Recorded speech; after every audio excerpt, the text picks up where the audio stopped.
আসসালামু আলাইকুম, সবাই কেমন আছেন? আজকের আমি মুরগির মাংস দিয়ে কলার পাতায় পাতুরি করব। তো মাংসগুলো দেখুন ছোট ছোট করে কেটে নিয়েছি। এবার আমি একে একে মাংসের সব মশলাগুলো মাখিয়ে নেব খুব ভালো করে। এই যে এখানে আদা পেঁয়াজ রসুন বেটে নিয়েছি, এগুলো সব মাংসের ভিতর দিয়ে দেব।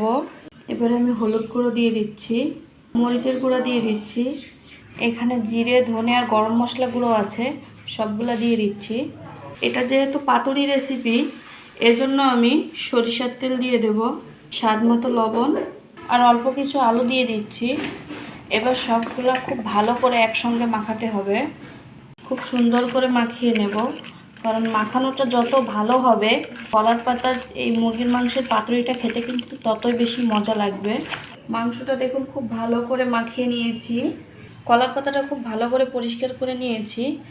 এবার আমি সরিষার তেল দিয়ে দেব, তেলটা একটু চারিদিকে ছড়িয়ে দিচ্ছি। ব্যাস, এবার মাংসগুলাই কলার পাতার উপরে দিয়ে দেব।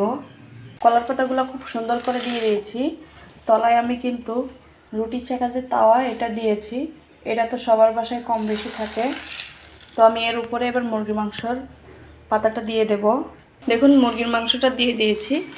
এ পর্যায়ে আমি গ্যাসের টেম্পারেচার একদম লো আঁচে রাখবো, তা না হলে দেখা যাবে তলা থেকে পুড়ে যাওয়ার সম্ভাবনা থাকে। ব্যাস, আমি এবার এটা একটু ঢাকা দিয়ে দেব। দেখুন বেশ কিছুক্ষণ জাল দেওয়ার পরে কত সুন্দর সবগুলা কিন্তু প্রায় সিদ্ধ হয়ে আসছে, ঝোলটাও বেশ ভালো শুকিয়ে আসছে। ব্যাস, আর একটু ঢাকা দিয়ে দেব, তাহলেই কিন্তু আমার এই কলার পাতায় মুরগির মাংসের পাতুরিটা হয়ে যাবে। দেখুন কলার পাতায় মুরগির মাংসের পাতুরি একদম রেডি, খুব ভালো সিদ্ধ হয়ে গেছে। এই যে আলুগুলো খুব ভালো সিদ্ধ হয়ে গেছে। এবার আমি সবগুলো নামিয়ে নেব। দেখুন কলার পাতায় মুরগির মাংসের পাতুরিটা কিন্তু একদম রেডি।